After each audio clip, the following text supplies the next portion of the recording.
बिस्मिल्लाहिर्रहमानिर्रहीम। अस्सलाम वालेकुम। क्या हाल चाल है तमाम दोस्तों का। उम्मीद करता हूँ कि सब खैरियत से होंगे। आज MTH 501 का लेक्चर नंबर 15 है, मैट्रिक्स फैक्टराइजेशन। लेक्चर शुरू करने से पहले आप सबसे रिक्वेस्ट है, मेरे चैनल को सब्सक्राइब करें, वीडियो को लाइक करें एंड शेयर ज़रूर किया करें। और लेक्चर अभी मैंने एक दफ़ा बनाया है, यही लेक्चर जो है वो मैंने रिकॉर्ड भी किया है, लेकिन वो उसका रिज़ल्ट अच्छा नहीं आया था, तो मुझे दोबारा फिर से ये मेहनत करनी पड़ रही है। न्यू लेक्चर दोबारा फिर ये रिकॉर्ड कर रहा हूँ। तो लेक्चर की तरफ चलते हैं। लेक्चर स्टार्ट करने से पहले फैक्टराइजेशन का लेक्चर है जो कि बहुत ही इजी है। ये लेक्चर बहुत इजी है, इसको आपने परेशान नहीं होना है कि जी ये लेक्चर कैसा होगा।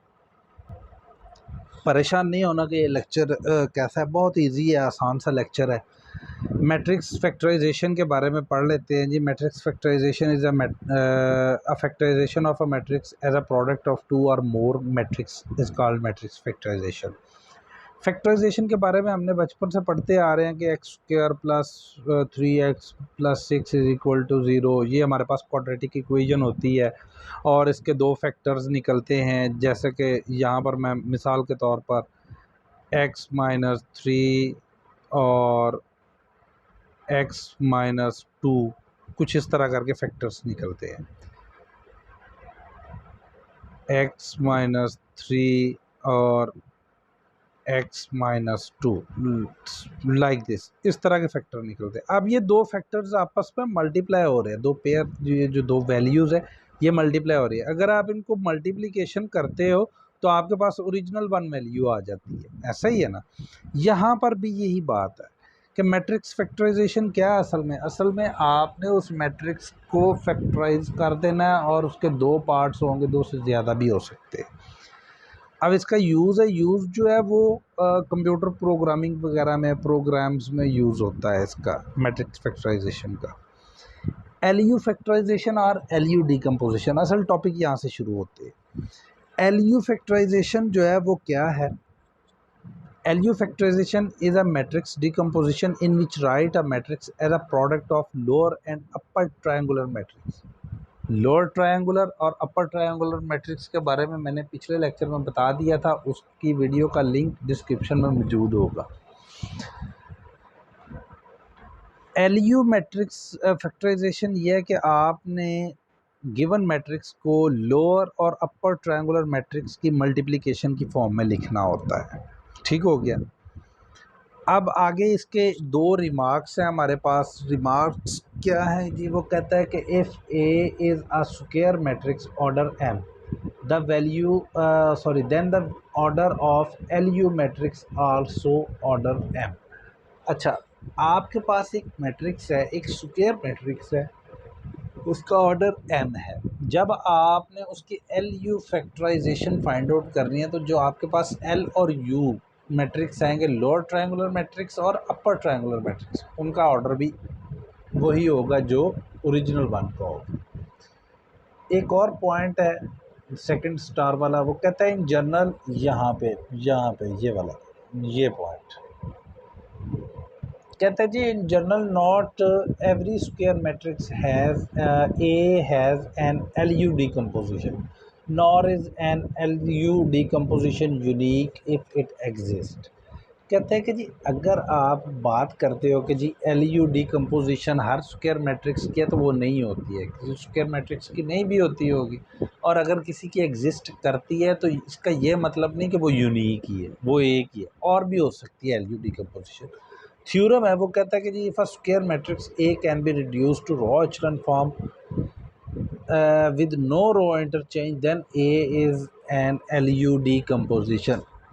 अगर आपके पास एक मैट्रिक्स है, उसको आप रॉ एचेलॉन फॉर्म के ज़रिए एचेलॉन फॉर्म में लेकर आते हैं, लेकिन उसको रॉ एचेलॉन फॉर्म में लाने के लिए आप उसकी रॉज को इंटरचेंज नहीं करते, तो आप उसका LU जो है ना वो LU डिकम्पोजिशन करोगे। ठीक है ना। अब आगे ये कुछ स्टेप्स हैं, आपके बुक में तो दिए हुए हैं, मैंने लिख भी दिए हैं, लेकिन मैं समझा नहीं रहा यहाँ पे, क्योंकि ये स्टेप्स को मैंने यूज़ भी नहीं करना है। और उम्मीद है कि आपको जो मैं मेथड समझाऊंगा उसको समझकर आप भी इन स्टेप्स को भूल जाओगे। चलते हैं एक एग्ज़ाम्पल की तरफ। एग्ज़ाम्पल कुछ यूँ है, कहता है find LU decomposition of this matrix. ठीक है, मैंने क्या किया, मैंने बाय यूजिंग कॉट्स मेथड लिख दिया। अब ये कॉट्स मेथड होता क्या है, ज़रा मैं इसको जूम कर देता हूँ ताकि आपको थोड़ा सा वाज़े हो जाए। कॉट्स मेथड क्या है?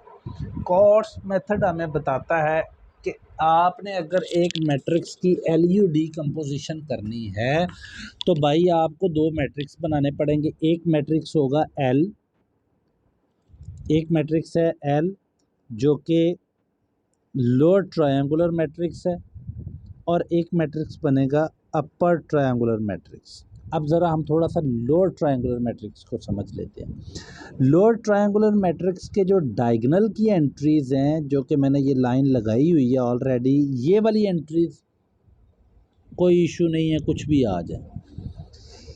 इस डायगोनल के ऊपर जो एंट्रीज़ हैं वो सारी ज़ीरो होनी चाहिए। ठीक हो गया।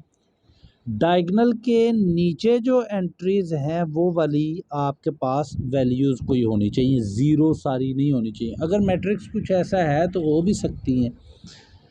इसी तरह ही अगर आप अपर ट्रायंगुलर की बात करते हो तो अपर ट्रायंगुलर में डायगोनल के ऊपर सारे वन आने चाहिए, वन आएंगे, और डायगोनल के नीचे जो एंट्रीज़ हैं वो सारी ज़ीरो होंगी और ऊपर वाली कोई वैल्यूज़ वाली एंट्रीज़ होंगी। ठीक हो गया। अब ज़रा अपर और लोअर ट्रायंगुलर को समझ लें। ये डायगोनल है हमारे पास, ये देखें कि डायगोनल के नीचे एक ट्रायंगल बन रही है वैल्यूज़ की, एंट्रीज़ की, उसको हम लोअर ट्रायंगुलर बोलते हैं। और ये देखें ये डायगोनल है, इसके ऊपर जो एंट्रीज़ बन रही हैं वो अपर ट्रायंगुलर है। अब ज़रा हमने इनको सिंपली क्या करना है, हमने सिंपल इनको मल्टीप्लाई करना है। मल्टीप्लिकेशन आप काफ़ी सीख चुके हैं, एक रो को मैं करवा देता हूँ, बाकी आपने खुद कर लेना है। ये देखें, ये फर्स्ट रो फर्स्ट कॉलम से मल्टीप्लाई होगी, फर्स्ट कॉलम से मल्टीप्लाई होगी। अब फर्स्ट रो का फर्स्ट एलिमेंट क्या है जी, L11। जब L11 1 से मल्टीप्लाई होगा तो L11 आएगा। आगे ज़ीरो है, वो भी ज़ीरो कर देगा, दूसरे ज़ीरो भी ज़ीरो कर देगा। अब फर्स्ट रो को हमने सेकंड कॉलम के साथ मल्टीप्लाई करना है, तो फर्स्ट रो का फर्स्ट एलिमेंट L11 और सेकंड रो का फर्स्ट एलिमेंट क्या, सेकंड कॉलम, दूसरी तरफ सेकंड कॉलम का फर्स्ट एलिमेंट क्या है जी, U12। तो L1 U12 आ गया, L11 U12 आ गया, बाकी ज़ीरो है तो वो ज़ीरो कर देगा। ठीक हो गया। इसी तरह ही अब हमने L11 को फर्स्ट रो को अपर के थर्ड कॉलम से मल्टीप्लाई करना है, तो L11 जब U13 से मल्टीप्लाई होगा तो ये वाला रिज़ल्ट आएगा, प्लस ज़ीरो मल्टीप्लाई होकर ये वाला आएगा, और प्लस ज़ीरो मल्टीप्लाई होकर ये वाला आएगा, जो कि ज़ीरो हो जाएगा। इसी तरह ही सेकंड रो को तीनों के साथ मल्टीप्लाई करना है, थर्ड रो को तीनों के साथ मल्टीप्लाई करना है। ठीक हो गया। उम्मीद है यहाँ तक आपको समझ आई होगी, बहुत अच्छी बात है। इस मैट्रिक्स को, इस वाले को, इसको मैंने मैट्रिक्स इक्वेशन नंबर 1 दे दिया। ठीक हो गया जी। अब ज़रा हम इसका थोड़ा सा काम करते हैं इसके ऊपर, और वो कुछ यूँ है कि जी आपने सबसे पहले जो काम करना है वो ये करना है कि, जूम कर देता हूँ मैं इसको। सबसे पहले आपने अब इनकी एंट्रीज़ की वैल्यूज़ फाइंड आउट करनी है। अब वो वैल्यूज़ कैसे फाइंड आउट होंगी वो भी समझाना मेरा काम है। मैं इंशाल्लाह समझा देता हूँ आपको, और उम्मीद करूँगा कि आपको समझ भी आएगी इंशाल्लाह। अच्छा, अब ज़रा उन एंट्रीज़ की तरफ चलते हैं। ये देखें, ये दो मैट्रिक्स जो हैं, एक ये वाला दिस वन और दिस वन, ये आपस में इक्वल है, इक्वल ही है ना। ये देखें सेंटर में इक्वल का साइन है। अगर ये मैट्रिक्स इक्वल हैं तो इसका मतलब ये है कि इनके number of rows and number of columns and entries all are equals. ठीक है। अगर ये सारी इक्वल्स हो गई हैं तो फिर हम क्या करते हैं कि जी हम इस पहले एलिमेंट को, मतलब फर्स्ट रो फर्स्ट कॉलम के एलिमेंट को इस मैट्रिक्स के फर्स्ट रो फर्स्ट कॉलम के इक्वल रख सकते हैं। ठीक है, रख लिया जी। अब सेकंड रो के फर्स्ट एलिमेंट को सेकंड रो के फर्स्ट एलिमेंट के साथ, थर्ड रो के फर्स्ट एलिमेंट को थर्ड रो के फर्स्ट एलिमेंट के साथ हमने इक्वल रख लिए। मतलब L11 हमारे पास 6 आ गया, L21 9 आ गया और L31 3 आ गया। यहाँ तक क्लियर हो गया। अब इसके बाद का जो अमल है, सबसे पहले तो आपने फर्स्ट कॉलम्स की एंट्रीज के आंसर फाइंड आउट करने हैं और फिर आपने फर्स्ट रो को पहले कंप्लीट करना है, देन सेकंड को और देन थर्ड को। ये गलती कभी नहीं करनी कि जी पहले आप थर्ड ले लो या सेकंड ले लो और फिर उसको हल करो। अब इसकी मैं वजह भी आपको बता दूंगा, अभी आगे चल के इसी क्वेश्चन में ही वजह आ जाएगी कि मैंने क्यों कहा है ऐसे। चलते हैं अब ज़रा हम इसको देखते हैं कि जी अब हमने एक तो एंट्रीज हमने इक्वल कर ली फर्स्ट कॉलम्स की। अब फर्स्ट रो को लेते हैं, तो फर्स्ट रो का फर्स्ट एलिमेंट जो है वो तो हो गया कंप्लीट। अब सेकंड एलिमेंट जो है L1U12 है, तो ये हमारे पास L1U12 किसके इक्वल आ जाएगा, -2 के। यहाँ पर लिख दिया L11 की वैल्यू हमने पुट की और सिंप्लीफाई किया तो U12 हमारे पास -1/3 आ गया।